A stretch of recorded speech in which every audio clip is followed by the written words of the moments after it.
Hello.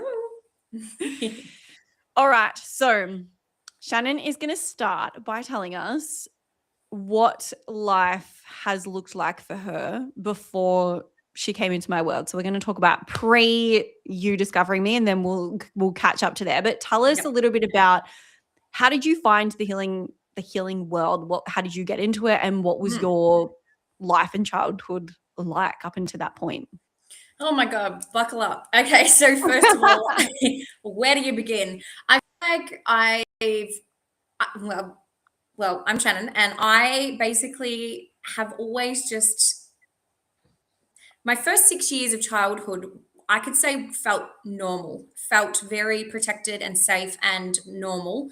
And then it became my parents were going through a divorce. And then from the divorce was absolute carnage from that moment, to the point where my mum like abandoned me. I would think I was 6 years old at home alone to the point where I was like eating rotten apples, trying to survive, because she just found this new man and left me behind. And my dad took children, and so the separation kind of was the first part of abandonment for me. My mum decided to leave and never have anything to do with me again in my life, from there. So I guess part of the journey from then was just figuring out how to live, as a little girl with no mum. And I think I struggled so hard with, being so sensitive and feeling so much emotion and care for people, but only ever being seen as problematic or, a know-it-all, or all of these names that were given to me constantly, and having a very volatile, I guess, upbringing with my dad raising 3 children on his own and having a business, and he was very angry a lot of the time. And I think when we had beautiful moments, we traveled around Australia, we did all these great things, but on the other side of that was like 2 weeks of isolation every school holidays because I said the wrong thing, or staying home to clean the kitchen or clean and doing all these things. So my whole childhood was always people pleasing, and it was always staying safe and having, I guess that was like my real childhood was just very lonely. Then I remember being very, misunderstood. I always felt like I was always in trouble. Even at school, I always felt like no matter what I said, no matter what I did, I was just always in trouble. I just said the wrong thing and people misunderstood me. So I always just had this real strong, like, I'm not good enough feeling. Then as I kind of got to high school, I turned into like, I remember thinking, they don't know me. These people in high school don't know me, so I can be anyone I want to be. And then that was more trouble for me because then I started lying and creating these great big stories about who I am. And, so year 7 was not good. Lots of bullying and lots of like, I don't belong here. So trying to fit in, and just really making a rod for my own back, basically. And I just constantly was never fitting anywhere. There was so much anger at home. So when I would be out of the home, I would try and pretend that didn't exist and I was someone else. And then when I got to my mid-teens, it all just really changed. I knew that I'd had enough of home, the feeling I was having, and I really just wanted to just leave. I just felt like I was just not good enough. I just never felt good enough. And so I literally ran away at 16, and I ran away. And within a very short time of running away, I was like staying at a friend's house. And then I was sexually assaulted twice in 2 weeks by 2 different men. And one of them was both times while I was asleep, waking up to it. And then having like these, it's my fault, like it's my fault, even though one of them was like, 40 plus years old and I was only 16. So for me, it was still, I shouldn't have been there. I shouldn't have done this. I should have been, so I kind of just started to like numb myself. There's a lot in that. And then as I kind of kept growing, I had my first son when I was pregnant 18, had him at 19, and then had a very long relationship with his dad. And in that time was just constantly like pushing forward with, I've got to do better for my son. I need to do better for him. I can't repeat life as it has been for me, for him. And so I just kept striving for better and better. But I know now that that meant perfectionism and trying to pretend a lot of the life that I was having didn't affect me or was better than it was. When I was 24, I think I tried to have another baby. We're trying to have another baby for 6.5 years, infertility, 9 miscarriages, and just hell in between all of that. And then right before COVID hit, I fell pregnant naturally. I'd been through IVF and surgery and all of the things, and I finally had this pregnancy that was so, so prayed for. And I spent my whole pregnancy just being so excited for this little life that was coming. And I had this spiritual connection to him. I already knew his name, just this beautiful energy of love. And I just could not wait to meet him. Then, to kind of quickly go backwards, when I was about 15, I remember thinking, I'm going to have a son and he's going to die. And I just carried that with me forever. And I always thought it was my first son. And it turned out it was actually my second son. So when my second son was born, within, I think, just a couple of hours of his birth, I was looking at this beautiful, precious, perfectly healthy little baby boy. And I was like, oh my God, it's you. You're the one that I'm going to lose. And I just knew in my soul that this little boy came to change my world. And he was just so precious. I just had this divine connection to him. Throughout the whole of COVID, he was 6 months old when he finally did die. And that was we don't even know what he died from, really. We don't have an answer. There was no coroners. We don't know why he died. It was from the medical system ignoring me when he should have got help from the beginning. And I kept trying to use my voice and push and say, like, my son is sick, there's something wrong with him. And this pushback of like, you're crazy, you're making it up. Munchausen, like what is it? Munchausen by proxy, or making me feel like I was creating this baby to be sick, or like just so much around me and who I was. And I kept feeling like the whole system, every person I came into with medical, they kept thinking that I was making it up. And so every time I'd present at hospital, I kept feeling like they were just looking at me, and they kept looking at what my mental health was. What are you doing? And I kept holding my baby going, just take him and look at him yourself. Like, you look at my baby. I'm like, and then I got to a point where I thought, maybe I should take myself out of this world. If that makes it, if my son gets saved by my presence being gone out of this world, where they finally can see that he's sick without me here, I will do that. And I truly, truly believed that was the right choice for me. And I remember holding my crying baby who was having a seizure in my arms at home. And he was having the seizure, and it was about the third time he was having a seizure. The first 2 times I got an ambulance, I took him to hospital, did all the things, and they were like, they didn't even look at him. They were just like, he's fine. And so when I was home holding my baby having the seizure, I was just like, what do I do? I have the whole world telling me I'm making this up, and just so much fear that my son's going to die and they're all going to think I did this. And when I consciously said, okay, this is it, I have to take myself out to save my baby. And then this other feeling, this strong knowing came across that I'm the only voice that's going to get heard for him. I have to be here, because if I'm gone, there's no one here to be his advocate. And so I literally just had to feel like, okay, I'm going to battle. And I literally just became this warrior that decided to be the voice that stood up against anyone that wanted to fight me on that. And so we went through literal daily battles every day to get support. And my son ended up in life support at the Royal Children's Hospital for pretty much 3 months of his life, where they were like, yep, something is wrong finally, but they couldn't figure it out. And then it came down to likely that he was a mitochondrial disorder, but I'm not sure. So there was a lot of things there. And so with my son's death was obviously shattering, and it was like, what do I do now? Like, it almost gave me this every day waking up, and there was all these medical things to do every day. And then when he passed away, waking up without having now a purpose, without waking up and having to advocate or have anything to do, I felt lost. I felt like what was the point? What was any of this? And I just started to numb myself with alcohol. I remember waking up, and my mum's a severe alcoholic, and I remember waking up and just drinking alcohol, and I started to justify this like 11 a.m. I remember going to the fridge to get like alcohol out of the fridge, and it was 11 a.m. And I remember thinking to myself, it's 12 o'clock somewhere, whatever, you just justify things.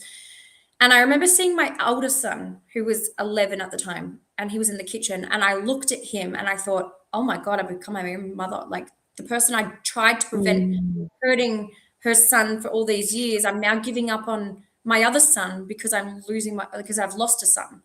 And I thought, this is not fair for him. And so I consciously made the choice to put the alcohol back in the fridge. Actually, I tipped it down the drain. And then I went into my son's nursery, and that's where I began my spiritual journey of just being like, to do something. I can't just throw my life away. And I made a choice to live for my son who couldn't be here. And I decided to, I guess now I say, there is life after death, and I chose to live after my son's death. And that's what I've been doing since. Wow. That's a lot. Like, it's a lot. Yeah, it's a lot. Even losing your son alone is a lot, not even on top of the abandonment and the trauma that you'd had from the past and the feelings that you'd been carrying, which I can only imagine all of that would have been very present at the time of advocating for him, fighting for him. Like it would just, so hard. Very hard. Yeah.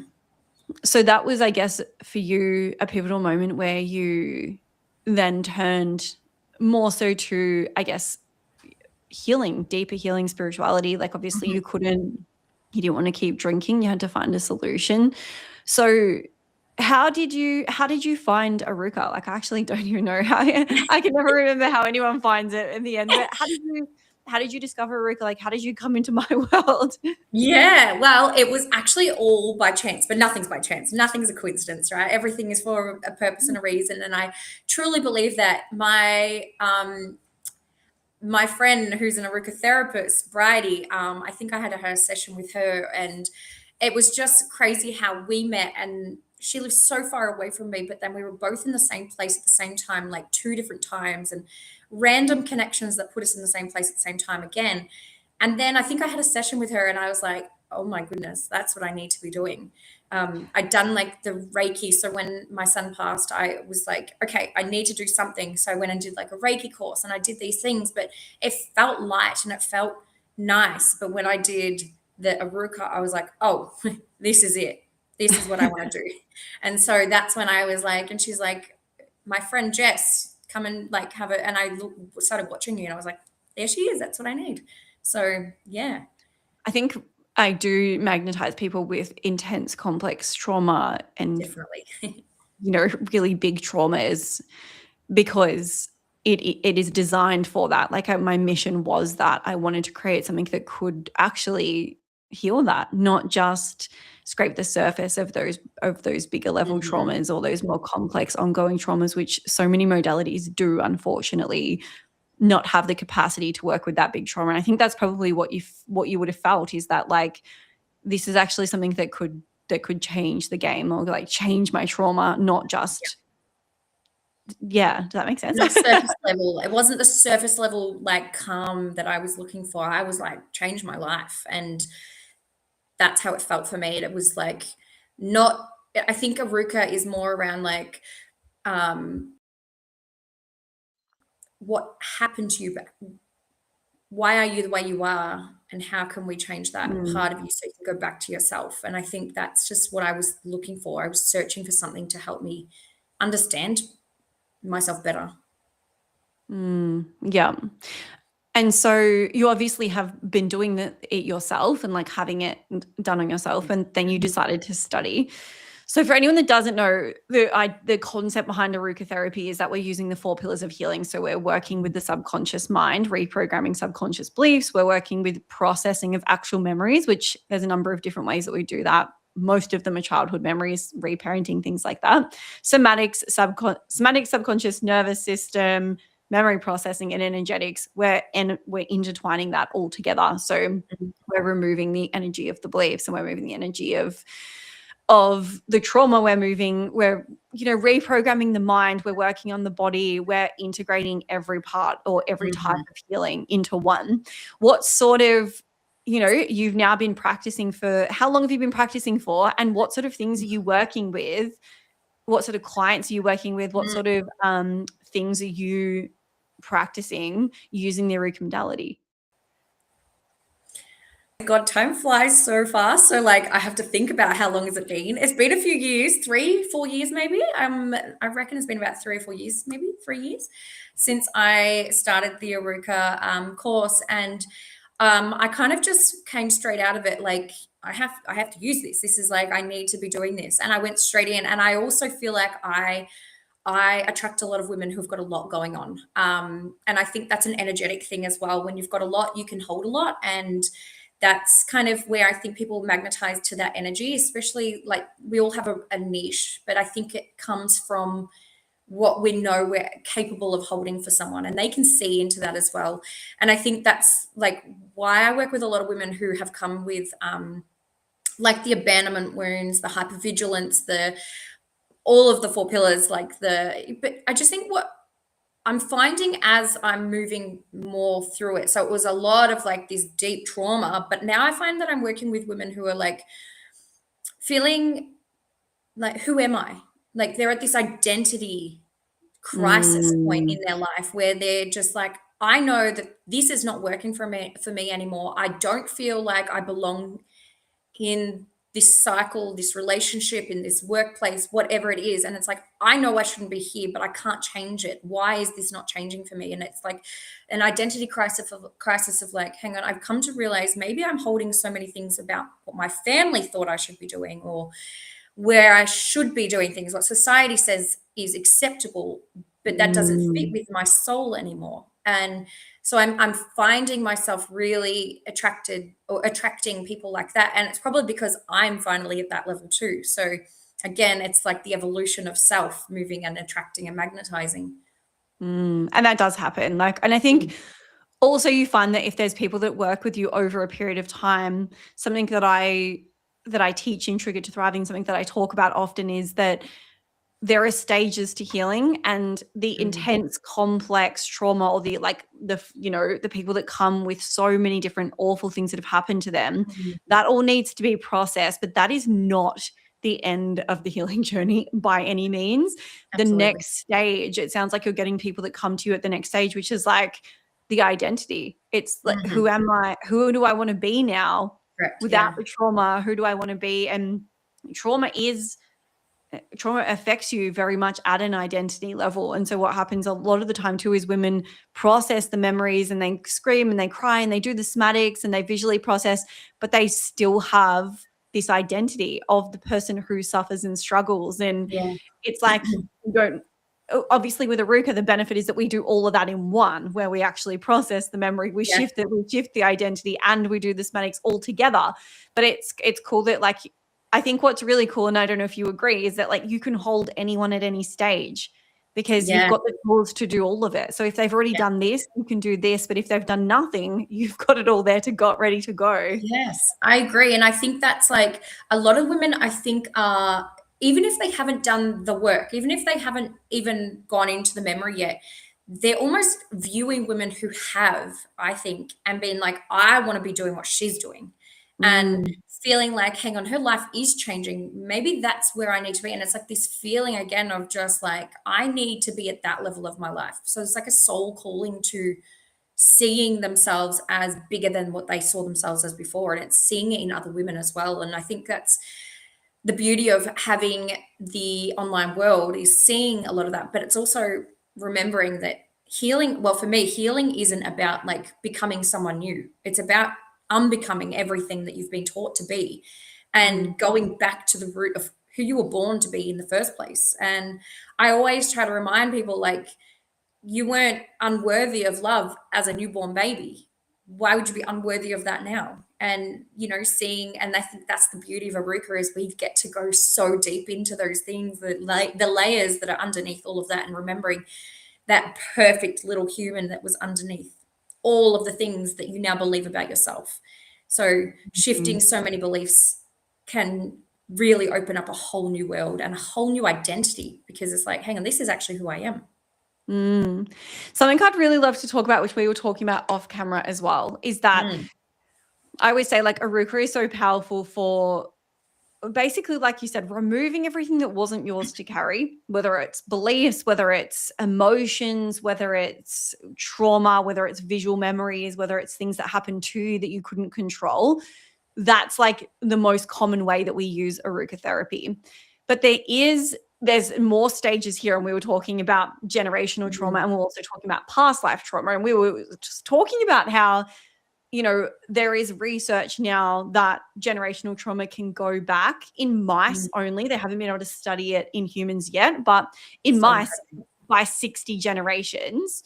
Wow. By humans, I think that it was like 7 or something that they'd properly studied, but I also sometimes wonder whether our past lives are, you know, part of that generational line that goes back 60, 70, 100%. 100 generations. This is the sort of thing that people sometimes are coming and they're like, I've done all of this therapy, but I just have like this weird feeling or this thought or this dream or this fear or this phobia that can't be explained by anything that is happening in this life. This is why I'm so passionate about Aruka having the connection to the spiritual side, but also quantum physics, quantum entanglement, energetics, Yeah. like actually understanding that, yes, physically in the DNA, we have information passed down for survival, but that's also an energetic process. And Yeah. so the like, it's so mind-blowing for how far that can stretch back and how those entanglements can work. And I know that you've had some experience with this where people have come with something that's doesn't feel like it's from this current Yes. life. Yeah. Go. I Go. I absolutely love when we can go deep. Like Aruka takes, like I've worked with so many clients, and a lot of the people can come and we can go back to their womb when they're in their womb space with their mum, and that's their first time they remember not being loved.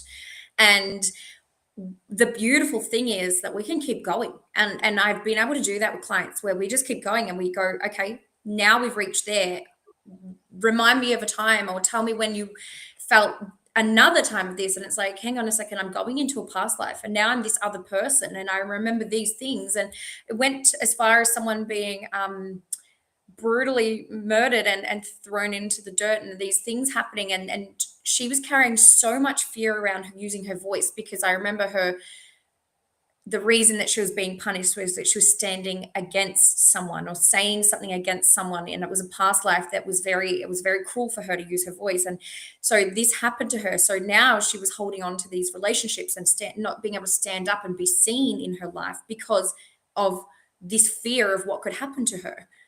And her whole life has changed since that day. Like, she's no longer living like that. And I just think, like, it's incredible what we carry from these past lives. And I know it can be really hard to accept it sometimes, but if you want to understand it, do the work, see what comes for you. Like, I just think, you know, it's so easy just to give it a go. Just try it yourself and see what happens. So I think And that this is the really science is cool. getting there now for some of it. It's just that there's some that's still like a little bit, you know, pseudoscientific. Like, it's a little bit like it's hard for them to measure the effects of the you know, measure the scale when we're going back that far. But there is so much science now that Yeah. validates it. And the other thing that I always think about when it comes to past lives and when it comes to things like that, people that don't believe, it's like, well, even if you don't believe it, but you see it and it's there and it has a link and you can visualize it and you can feel it and you can speak to it and you can see it and you can process it, why not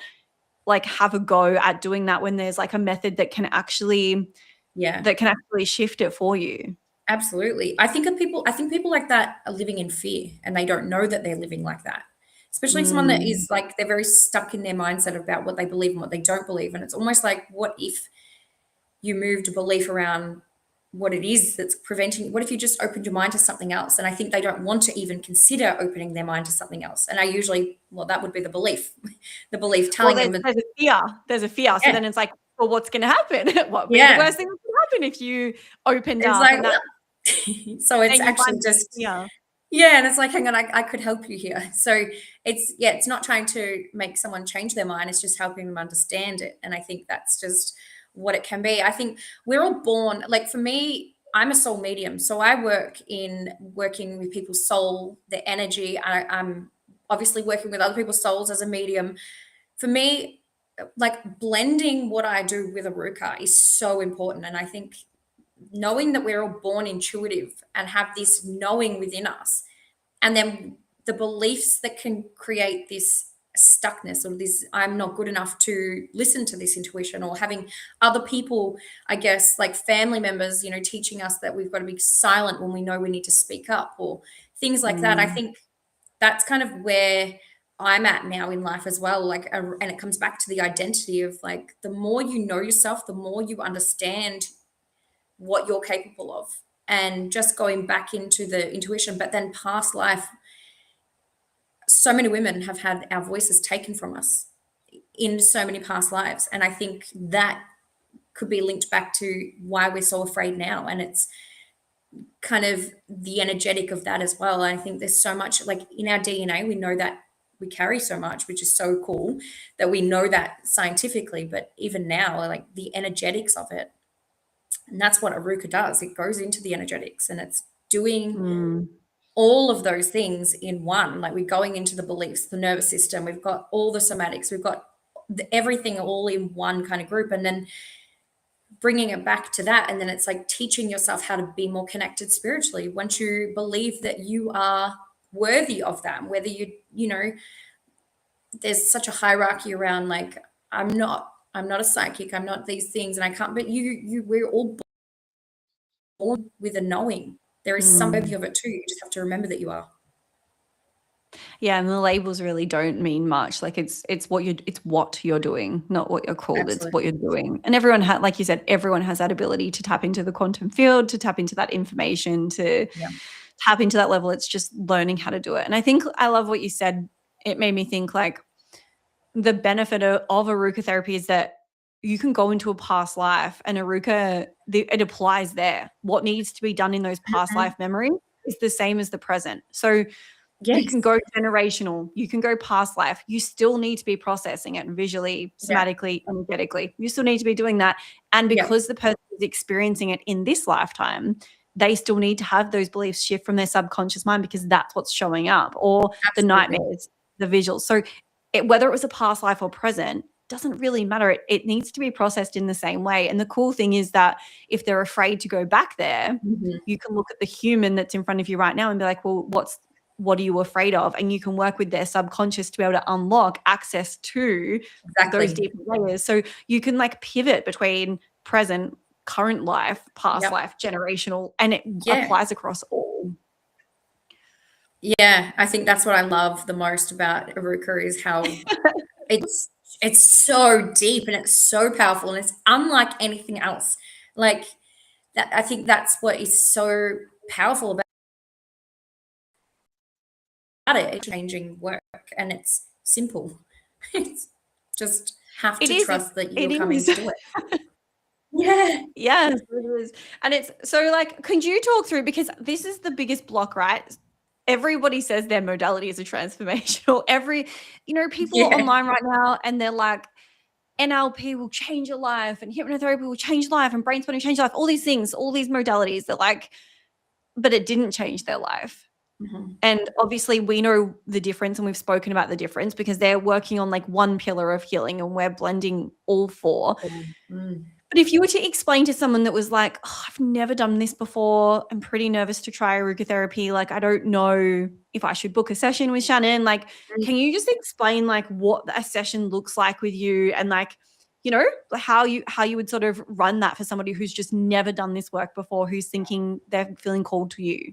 Yeah. I guess for me, it's like you want to make sure that the space is safe for them. They need to walk into an environment where they know that you are going to be able to hold them, to allow them to go into that deeper space. Sorry about the dog in the background. She's losing her mind. Sorry. I love that that's live. That's animals. It's live. You cannot stop the dog from attacking the postie. Oh, Post is here. Post Yeah, is it's making the space safe, right? Because we want their nervous system to feel safe. So instantly, I need to be a strong, safe person for them. So walking in, that's a connection already. Then energetically, they're going to be feeling that as well. We get into, I guess, what it is that's currently in their life. What are they coming to me for? What are they needing to do? And I know a lot of people can come in and say, I don't even know. I just know that something has to change, right? So that kind of is also then, okay, how do we move through this? And I think there are some really great tools that you've given us as students to kind of work into that as well. I think we're never left with like, oh crap, what do I do now? Like it's like, okay, we've got some tools here. Let me figure it out. So pivot. I think over Pivot. time, hang on, let me read this. I think over time you start to understand people. I can start to feel them, and I know kind of where we're moving into, and it's like the energetic of them. When you get into that next level, so then we're taking them into their breath, getting them to be feeling safe in their body and really coming down, and you want them to feel like, I always like to make them feel like they are, having a little bit of a snuggle on the bed. Like, we're getting them to slow down their breath and really just start to feel nice. They've got some beautiful music happening. And then we go into like the hypnosis and we go into the steps of that. And I love when someone says, I can't be hypnotized. Like it just doesn't happen. You're like, sorry, but Aruka doesn't accept that. I got you. I have the best teacher. She showed me. She showed me what to do. It's my favorite because they're the ones that I go like, snap, got you. Yeah. And it's fun. so good. Challenge. Unless they're like running away, like I've got to go to the toilet in the middle of it, and you're like, oh, I see what's happening here. Yeah. You don't want to go there. So when they are in that, they just fall into it. And I think that's just creating safety. It's constantly creating safety for them to go into that space and allowing them to be there. And so that's what like the Aruka steps to get into that process makes it easy though, makes that easy for them. So we go into the hypnosis and it feels like a beautiful like dream state. We're going into these beautiful spaces and allowing their mind to just settle, and then we go into that deeper work and it's them prompting. So you might ask them, what's happening for you right now? What are you wanting to bring up? And that might be where you start because you don't really know where you're going. Or tell me about something that's happening, and it's nothing scary. There's never anything like, tell me the darkest secret you've got. Like it's not you freaking them out with something. You're just prompting them to go in step by step, layer by layer, until they feel safe to go, okay, I'll go under now. And when you get into that space, that's when they get to move. You can feel the energy shift in the room. You can feel everything moving, and you know that you've connected to them. And that's when I open my heart space for them. And that's when the spiritual side of it all starts entwining, and they feel intuitively what the next question will be. And you know kind of where to move through that. And when we start getting, and it's not very long before you can get into those really, really deep spaces and helping to process. And then the process of then going in can be really big. Like they might have like a really big cry and they, scream or yell or whatever, but they're never out of control. That no one ever feels like they're out of control. They're always in a controlled sense, and they also know they can come out at any time and if it ever gets too heavy for them. But I don't think it's ever been so bad for anyone, even though there's some big things, because it's not just from like the human side. They're truly feeling it from their soul, and they're feeling like it is the right time to let this go. And when that is happening, the peace that comes across when they move to that next state of like finding the love and bringing in the worthiness, and you start to like just shower them with the next words of like, I am worthy, and I am, great, and I was born to be here, and this is my purpose and my soul's mission. And you feeling like this empowerment, and you can hear their voice just ramping up and getting like almost primal, because they're like, yes. And I love when a woman's just like, I am worthy, I am like, and sometimes they might not be that big. They might just gently speak it, but the ending is always the same, where they come out and they just feel so much more peaceful and almost like they can recognize them. Yeah. And recognize their own self again. It's like, oh, that's what I'm supposed to feel like. That's what I'm supposed to be. And I think the beauty of, and I don't know if this is even a knowing of Aruka, but there isn't a protection thing as well. So we're not just energetically opening anyone up, we're also closing it off with a beautiful healing safety bubble. And for me, Mm. as a soul medium, someone who works with spirit, this work incorporates that level of protection as well. Like we're not just sending people off of after opening them up, we're protecting as well. Closing it. Yeah, Yeah, and and we're closing bringing it. it Like, I think close. people are used to going to therapies where they open up and then they get so dysregulated. They go into Yeah, fight or flight, they're sweating, they're anxious, they leave the session and they feel worse. Whereas I don't think people realize that we only go into a memory that we can close off in yeah, that session. yeah. And the relief that you feel once that has been correctly processed Instant. is like, oh, it's instant. And it's like, Yeah. it might take longer. Some people, it might take 5 minutes. Some people, it might take the Mm. whole session. But we don't go into anything that we can't close off, and that we're not finding the beliefs and shifting the beliefs and replacing them at the end, and bringing that child or that teenager to Mm. safety and love and protection, like you said, but also regulating Yeah, their nervous system throughout so that they're feeling yeah, regulated in chunks as they go. Like, it's all in there for this recipe that leaves them. Yes, maybe there's emotions that come out over the next few days because they're purging, because they've opened up to yeah, feeling, but there's never this like, I went into the memory and now I'm having nightmares of it every night. It's exactly. gone. The Yeah. memory, the beliefs, all of that is shifting so rapidly that Mhm. you can't explain it to somebody until they've fucking tried it for themselves. Like, it's Literally. literally Yes. my next campaign for social media is videos of all of the therapists saying, just try it, because Just try it once. you just cut once. That's all you need to just Yeah. experience it, because there's nothing like it. It literally isn't like it. And I think for me, I love the catch-up calls or the like people dropping in, a few days after and going like, "Oh my goodness, I've already What changed did you this." do? Yeah. Like so many people will like sometimes people go into a memory they didn't realize was there. And I think that is a big thing as well. And I always say to people, do not come to me if you don't want to change your life. Like if you don't want to actually transform your life and if you're not ready for that sort of work, it's probably best not to do this because this is actually going to change things for you. So a lot of women will come back out and like a day or two of processing and then they're like, I actually don't care about this anymore. I'm like actually Mm, done with that. Or I feel so inspired now to live my life this way, or it's like I am so much more at peace. I actually don't hold anger towards this anymore. And one of the things I love, there's a particular client that I had who came to me who was afraid of men, general men. And that was like, uh-oh, like that's big. For me, I was like, that's a big one. Generalized men, mm. not just a particular man or a type of man, I've men. had that. I had that one. I Yep. was like, where do we begin on this? Right. And so I was just deep diving and we're going. And then eventually we finally got down into the fact that as a tiny little baby, she was being wheeled away from her parents to go into life saving surgery. And in that surgery was only men or with these scary masks on as a newborn Mm, baby. So she has this fear of men who are going to hurt her. It's cold. They don't feel safe. There's no one hugging her. So she's got this fear of men. And that was preventing her from being able to talk to men in general. So she's an older woman who was wanting to have a relationship, but how can I when I'm afraid?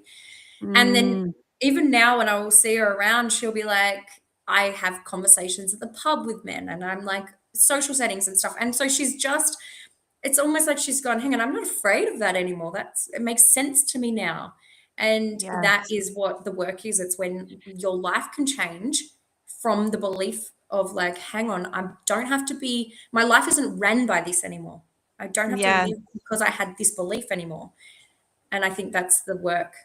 And what you just said, the pieces of the puzzle, Yeah. that sometimes you don't know sometimes you know there's something missing, but sometimes you don't even know that there's something missing. You just know, I'm always fighting with my partner. I'm always Yeah. like getting social anxiety. I'm always withdrawing myself. I'm always feeling lonely. And you don't even know Mm. why.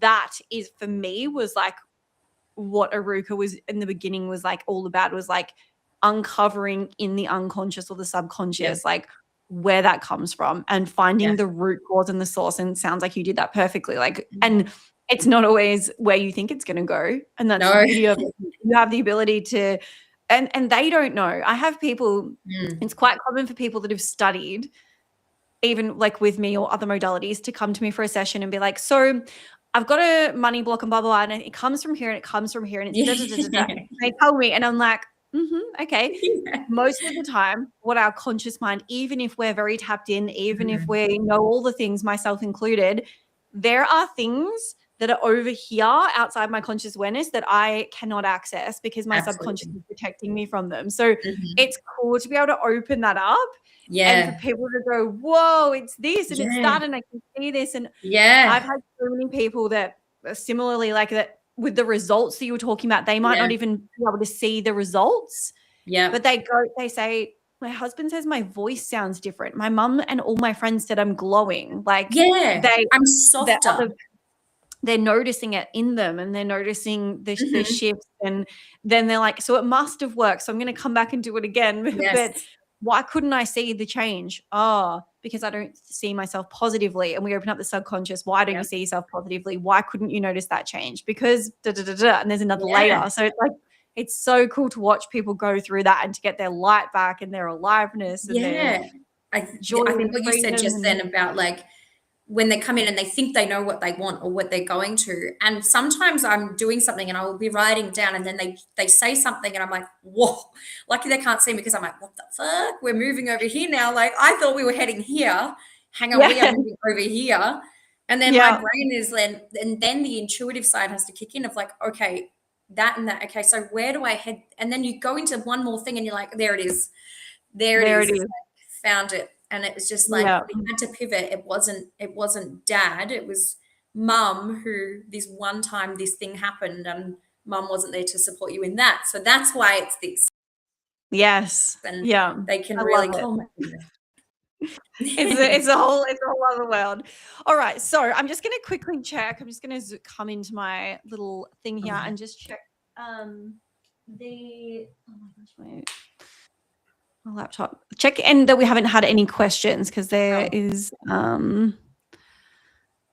there's a few people here. Okay, so just checking the back through all the comments, making sure we haven't had anyone ask any questions. There's just been We're lots of just off people from this good old joining. combo. I know lots of little love hearts and peace hands, and thank you. I'm learning a lot. This is great. All right, cool. No questions, which is good.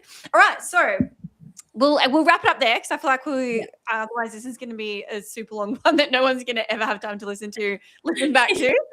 We could talk all day. I know we could literally talk all day, but thank you so much for coming on.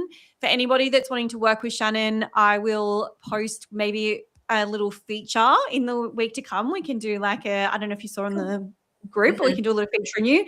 I'll share this live. We're going to make some clips out of this live. I'll tag you, share you. But for anyone that wants to find you, what's your Instagram handle that they should find you at? Your Wellbeing Warrior. Perfect. And then website, or is Instagram the best place to go? Instagram's probably the best, but if not, yeah, yourwellbeingwarrior.com.au. But predominantly Instagram. Just give me a follow and see what I'm up to. Amazing. So yeah, I'll be sharing some clips from this and tagging you and collaborating so people will be able to find you. But thank you so much